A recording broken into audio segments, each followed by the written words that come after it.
Hello everyone, welcome. Today I want to do what I always do, turn the microphone on and start talking.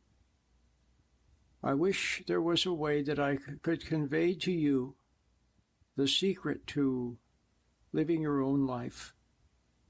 Have you noticed that as you go through life, you react to everything and you conform to it, but you secretly hate it?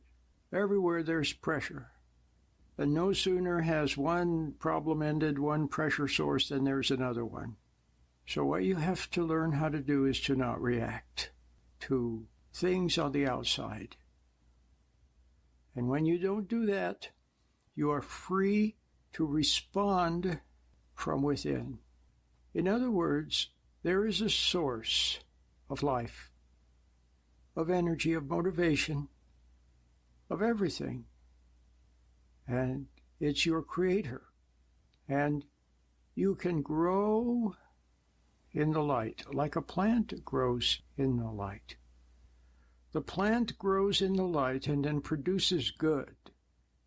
And little stresses on the outside, like, for example, you have a little plant, let's say a violet, and it produces beautiful flowers. And then, if you pluck the flowers off, after they've been around for a while, then often the plant will produce more flowers.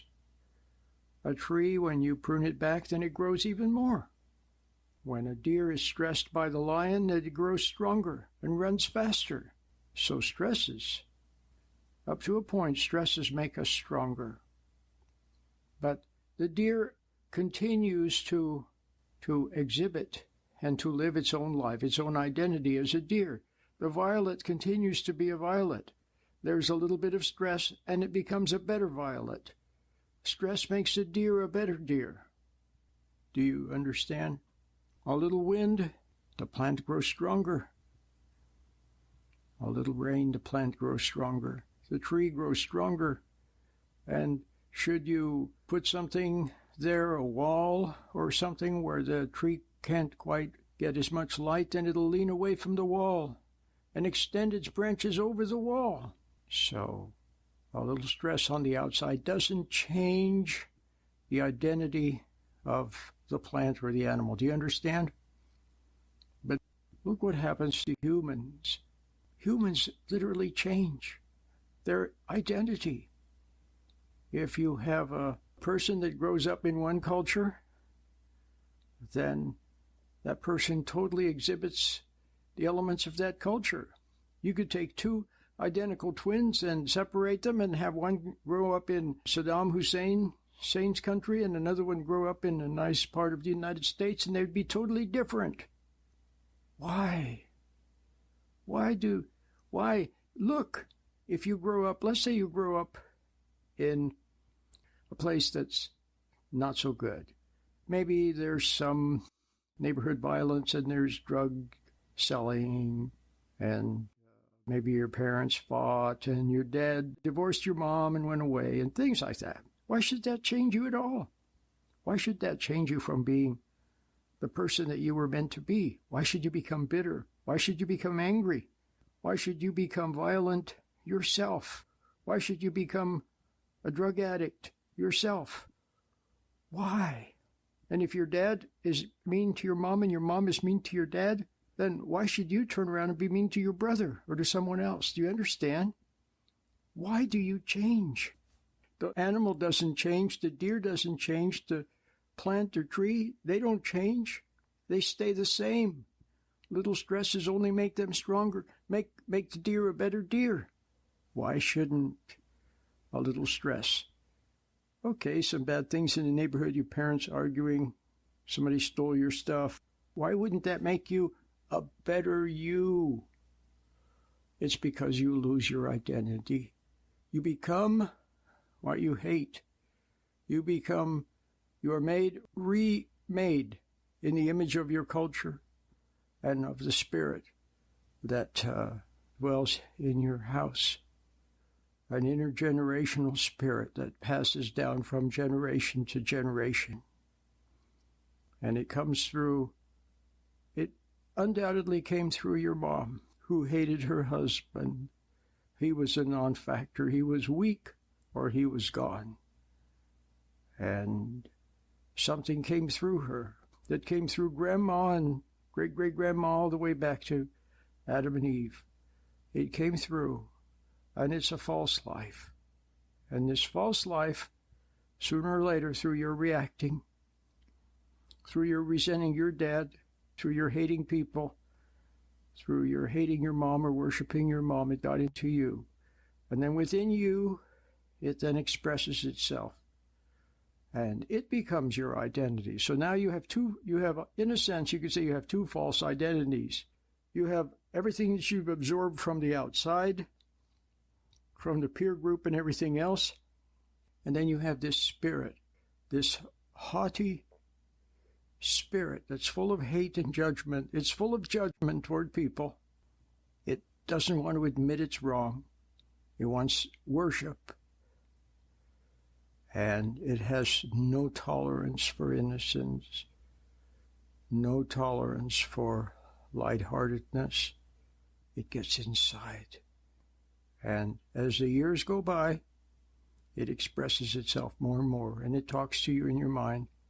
And it eggs you on to be ambitious, to throw away values and grab for what you can for yourself, to resent other people, to judge other people, to blame other people, to puff up in self-righteousness when somebody doesn't see you in a good light or doesn't honor you or worship you.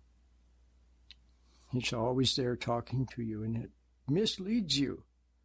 And so you never live your own life. Between all the pressures on the outside and the spirit on the inside, most people never live their own life. So once again, stresses only make the deer a better deer, make the oak tree a better oak tree.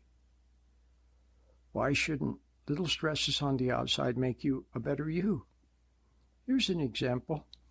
Christ. He underwent many stresses, didn't he? People doubted him. People tried to kill him. People hated him. And ultimately they did kill him, didn't they? And tortured him. But the stresses didn't make him change. He didn't become like those that were mean to him. If a person is bullied, they become like the bully, and they become a bully to someone weaker than themselves. If you worship or hate your mom, then eventually you become your mom. You become your mom to your own kids, and do you see? You take on the identity of the gang leader. You take on the identity of your boss. Even a whole country like Hitler, Germany, took on the identity of Hitler. Everybody expressed. They were all like cells in a body, each doing its part to express the will of the overshadowing identity, you see? So, you don't want that to happen to you. You want to be your true self, but you don't know who you are. You don't know who you are. You need to find who you are. And who you are comes from God. Here's a hint. It comes from God when you don't hate other people, when you don't resent your father, when you don't resent your dad. When you begin to look at yourself and see something wrong with the way you are, when you begin to see that your sneaky little games and your judgments, sneaky judgments of other people, you see something wrong with that.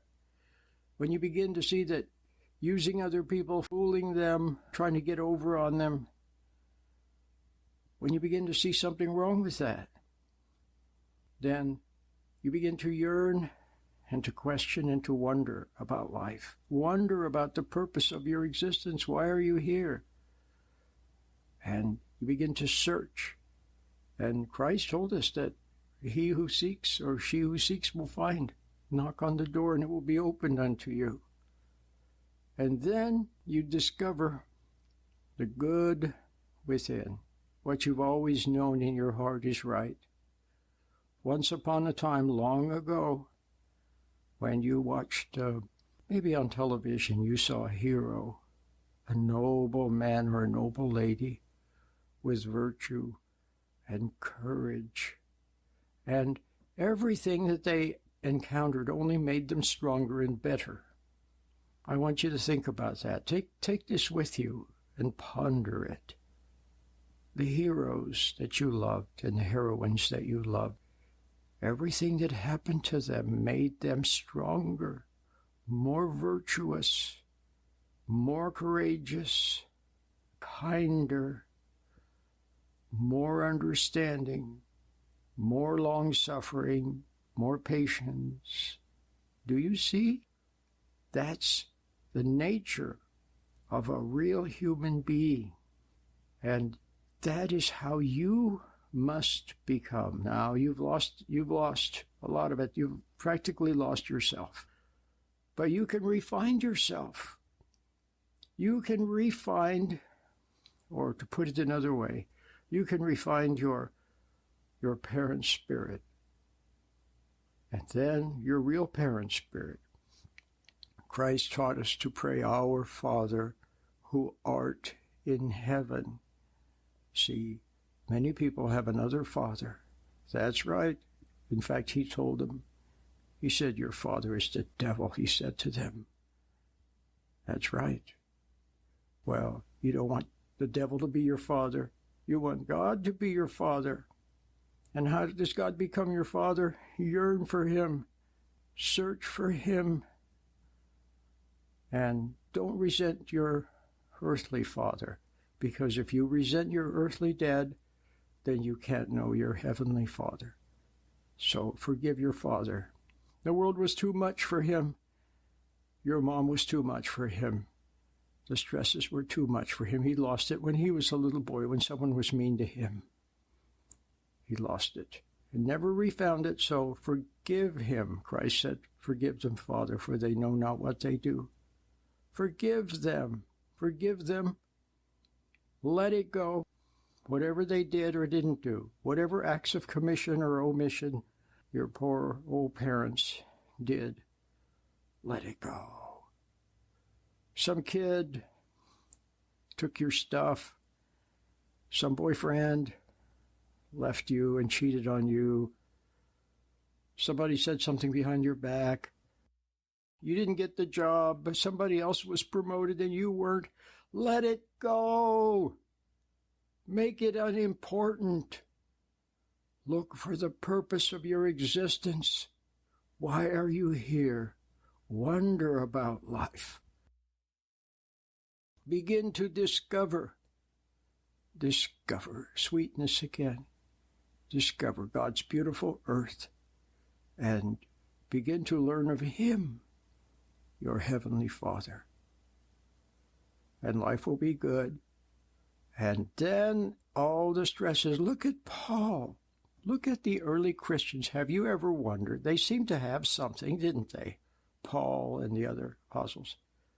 Whatever happened to them, they got stronger. They got stronger, more courageous. They spoke more boldly. They believed more deeply. It's beautiful. That's the way you have to be, like the mighty oak tree. The stresses make you stronger. You must become stronger. Look, don't let it happen to you. What happened to your parents and happened to other people? They get beat down by the world, overcome by the world, and then they become the world. They become the bullies and the ambitious ones and the motivators and the pressure mongers and the liars and the deceivers. See them all. Watch them. Don't hate them. See them all like chattering monkeys, angry, barking dogs, fools. See them for what they are, but don't hate them. Don't resent them. Don't have contempt for them on the one hand and don't feel sorry for them on the other side. Just see them out there doing all their foolishness that's leading to destruction. And don't resent them. Go about your life quietly. Work with your hands. Be a mom, a dad, a student, whatever. And ponder and wonder about life. and you will find your way.